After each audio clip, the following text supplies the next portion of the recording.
Un registro de antecedentes comerciales clandestino, podría llamarse así, o manejado solo por instituciones financieras. Bueno, fue la razón de un recurso de protección interpuesto en contra del Banco BBVA y que hoy, en un fallo unánime, fue acogido por la octava sala de la Corte de Apelaciones de Santiago. La acción judicial fue presentada por Rosa Hidalgo Aguirre, a quien se le rechazó una postulación a crédito por tener antecedentes que no figuraban en DICOM, no figuraban en el boletín comercial o en la Superintendencia de Bancos e Instituciones Financieras.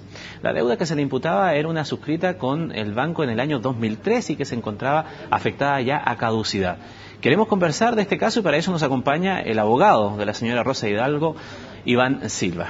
Señor Silva, muchas gracias por estar con nosotros. Muchas gracias. A ver, hagamos un poco de historia. Yo decía en la presentación allí, no estaba esta señora en ningún registro, pero le negaban el crédito porque supuestamente estaba en alguna parte. Pero, ¿cómo es eso de...? Parece virtual, ¿eh? Parece casi un chiste. Justamente. Porque estoy, pero no estoy. Eso.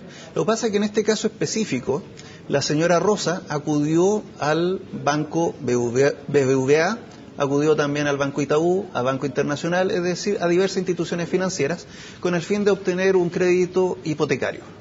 En todas ellas se le rechazó, argumentando la existencia de una deuda que ella había mantenido inicialmente con BBVA en el año 2003. Deuda que ella había sido materia de un juicio, había sido exigible en su momento y por lo tanto ya no figuraba en ningún registro público al cual pudiese tener acceso cualquier persona. Estamos hablando de si ella iba y solicitó y se incorporó incluso al expediente, hubo un informe de ICOM, se obtuvo un informe de deuda de la superintendencia, se obtuvo un informe del boletín comercial y en todos ellos no figura esa deuda. Es decir, no de ninguna de las bases de datos a las cuales tiene acceso cualquier persona, no figura esa deuda y no existe esa información. Es muy importante eso porque uno pudiese pensar que la señora había ido a recurrir a un crédito al mismo banco con el cual había tenido en alguna oportunidad un problema. Entonces uno dice, bueno, tendrá su base de históricas el banco en donde independientemente de lo que esté en los boletines puede tenerlo. Pero usted me dice que en todas las otras instituciones le decían lo mismo. Exactamente, siempre la argumentación era la misma, la existencia de una deuda que era específicamente con el Banco BBVA. Por lo tanto, ahí se concluía que se preguntaba inmediatamente uno de qué manera habían obtenido esa información. Información que solamente debería tener el Banco BBVA a estas alturas. En consecuencia, se procedió a interponer el recurso correspondiente y el tribunal, al examinar los antecedentes, compartió o entendió que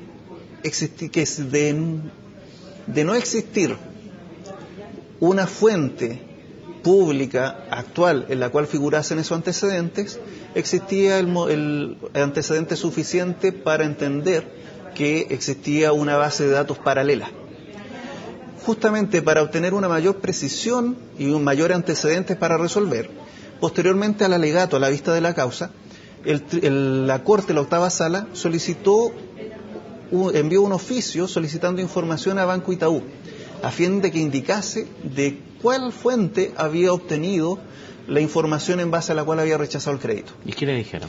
Y ahí la información fue básicamente refiriéndose o escudándose en la normativa del compendio de normas de los bancos, en la cual en el capítulo 18-5 se faculta a los bancos para conservar la información histórica de sus clientes.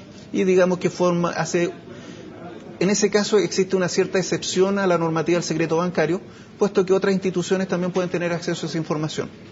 Sin embargo, el mismo tribunal, al analizar ese informe, llegó a la conclusión de que aún así se estaba pasando a llevar la normativa que protege de la Ley de Protección de Datos Personales, puesto que el hecho de existir esa base de datos conjunta no implica que se pueda estar utilizando esa información una vez que han caducado los antecedentes.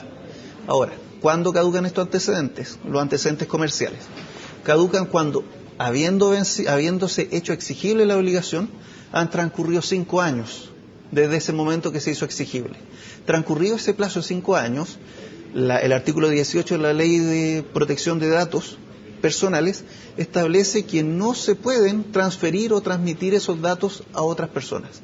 Es decir, esos datos tienen que ser eliminados, tienen que ser borrados, ya no pueden ser utilizados para conceder o denegar un recurso. o sea, un crédito. En este caso específico, la deuda figurada se acreditó en el expediente que era exigible ya en el año 2004, que incluso había sido cedida por el Banco BBVA a una empresa de cobranzas, que es Servinco, y que por lo tanto, a esta fecha ya, cuando ella ya solicitó el crédito, esa deuda y esos antecedentes habían caducado, y por lo tanto no podían ser objeto de transferencia de información. O sea, ¿cuántas personas más podrían estar en el caso de la señora Rosa Hidalgo? La verdad es que habitualmente ocurre todos los días y a gran cantidad de personas. Justamente porque la mayoría de las personas, el común de los chilenos, no conoce esta normativa y no sabe que transcurrió 5 años desde que una determinada obligación se hizo exigible, ya no se le puede ya no puede figurar en las bases de datos. Ya, si no hubiesen transcurrido esos 5 años, eventualmente el sistema bancario podría utilizar esa información. Sí, podría utilizarla porque justamente es legal la transferencia de información dentro de ese determinado plazo. Por lo tanto, un banco le puede transferir la información a otro y en definitiva generalmente se transmite a través de ya sea el boletín comercial o instituciones privadas como DICOM. Y DICOM, hay que tenerlo presente, es una institución privada.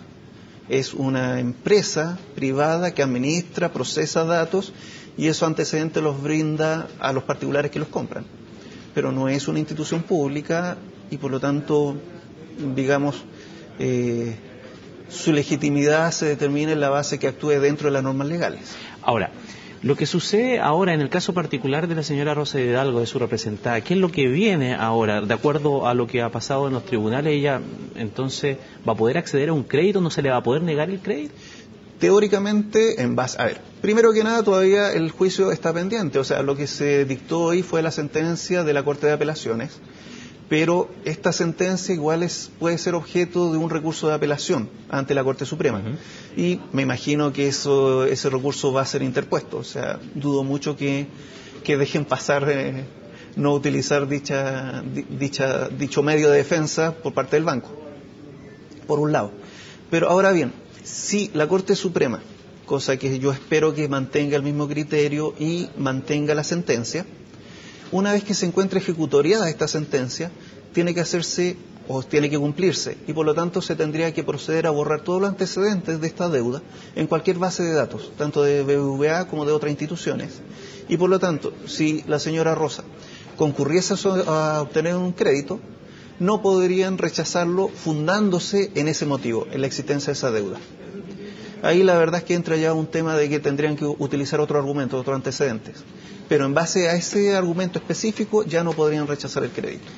Abogado, teniendo en caso presente que usted nos señala, uno se pone a pensar de qué entonces lo que está sucediendo con otras personas que eventualmente utilizando esa información se usa algún tipo de acción legal o prelegal en donde se le hace exigible el pago de deuda o la interposición de cualquier otro tipo de circunstancia sobre la base de esa información que no aparece en ningún lado. Me explico, que incluso con esa información uno podría tal vez utilizar por parte de un acreedor impulsar algún tipo de acción judicial para ejecutar algún tipo de cobro, pero en realidad es como una situación bien ficticia, ¿o no? Exactamente. A ver, una práctica habitual de la empresa de cobranza es lo siguiente: los bancos, cuando ya no pueden, han agotado o consideran que no es rentable proceder a efectuar el cobro de un determinado crédito, han realizado los procedimientos de cobranza habituales más necesarios, proceden a efectuar lo que se llama el castigo del crédito. Ese crédito, generalmente esa cartera vencida, la transfieren a empresas de cobranza que las cobran a un valor mucho menor que el monto nominal del crédito. Y efectuada esa sesión, ellos proceden a enviar cartas de cobranza invitando a las personas a concurrir a su oficina, a renegociar la deuda como si la deuda fuese exigible. A pesar de que generalmente esto ocurre cuando ya la deuda ya no es exigible. Y dentro de eso, una de las prácticas más habituales que uno puede ver en la oficina de distribución de la Corte es que las empresas de cobranza ingresan una gran cantidad de demandas de juicio ejecutivo, es decir, demandas cobrando determinadas deudas.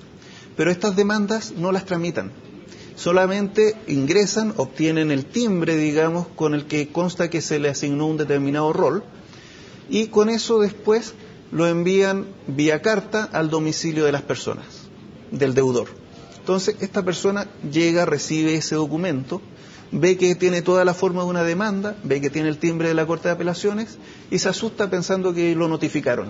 Porque la gran mayoría de las personas no sabe cuáles son los requisitos de una notificación, no sabe que tienen que ir con un determinado timbre, con firma, que se tiene que efectuar mediante un receptor judicial. Entonces, sencillamente se encuentran un día con ese documento en la puerta de su casa, que tiene todo el aspecto de una demanda, y con el timbre y un rol del tribunal de la Corte de Apelaciones. Entonces ellos se asustan, acuden inmediatamente, porque a este documento generalmente se le anexa una carta.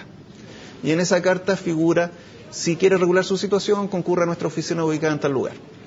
Concurren las personas, llegan, le ofrecen un buen acuerdo, y con eso, buen acuerdo puede ser, no sé, el 50% de la deuda, o el 30% de la deuda. Y con eso ellos firman, reconociendo la existencia de esa deuda, firmando un nuevo pagaré o algún documento, con lo cual hacen renacer una deuda que en realidad ya estaba extinguida por el paso del tiempo, por la prescripción que se llama. Y con eso proceden a efectuar, digamos, hacen renacer la obligación, la mantienen viva y posibilitan que esta persona o esta empresa proceda a cobrarle a ellos, generándose un negocio propio independiente. ¿Cuántas personas habrán caído en lo mismo? Lo último, abogado, porque se me acabó el tiempo, pero ya que es muy interesante porque esto le afecta a muchísimas personas. Cuando usted habla del traspaso de una deuda de cualquier institución, casa comercial o lo que sea, a una de estas oficinas de cobranza, se ha comprobado ya en muchas ocasiones que esas oficinas de cobranza no son oficinas externas tampoco, como se señala, si muchas veces tienen la misma relación, incluso funcionan en los mismos edificios que la empresa del retail en muchas ocasiones. Sí, justamente. Y por lo tanto, pero cuando uno dice, no, es que yo quiero arreglar la deuda, no, es que ya pasó a cobranza de otro tipo, y claro, pero en esa cobranza de otro tipo le ponen unos intereses que son... Exactamente, además que exactamente, la gran mayoría de las ocasiones, como ya señalé, generalmente son deudas que ni siquiera existe una vía procesal para cobrarlas. Las personas deberían, o sea, no estoy justificando el no pago, pero muchas veces las personas derechamente no tienen para pagar. Ha pasado el tiempo y sin embargo van y les cobran una suma que ellos ni siquiera deberían, que no están obligadas a pagar, en primer lugar, y en segundo lugar, tal como tú señalas, le proceden a agregar gastos supuestamente procesales. Sí, gastos de cobran cobranza, 2.000 pesos por una carta, los supuestos honorarios del abogado o gastos de todo tipo, que incrementan mucho esa deuda y que en realidad no tienen fundamento real. Y justamente como señalaste, muchas de estas empresas de cobranza son en realidad sociedades o empresas de responsabilidad limitada o pequeñas sociedades anónimas constituidas por la misma empresa principal y que la externalizan en definitiva dicha función. A partir del caso de la señora Rosa Hidalgo, que ha llegado aquí hasta la instancia de los tribunales, provocando mucha expectación, a lo mejor usted un poco sorprendido, abogado, me decía al principio de todo el revuelo que provoca, pero eso demuestra que el interés, porque muchas personas sin duda que le ha pasado una situación similar o están pasando por situaciones similares y no pueden discriminar lo verdadero de lo que es ficticio y de lo que tienen que realmente pagar y son sus obligaciones y de un eventualmente aprovechamiento de alguna institución. Muchísimas gracias por su tiempo. Muchas gracias. Y a ustedes también por habernos acompañado en esta media hora informativa aquí en CNN Chile. Vamos a la pausa y regresamos de inmediato.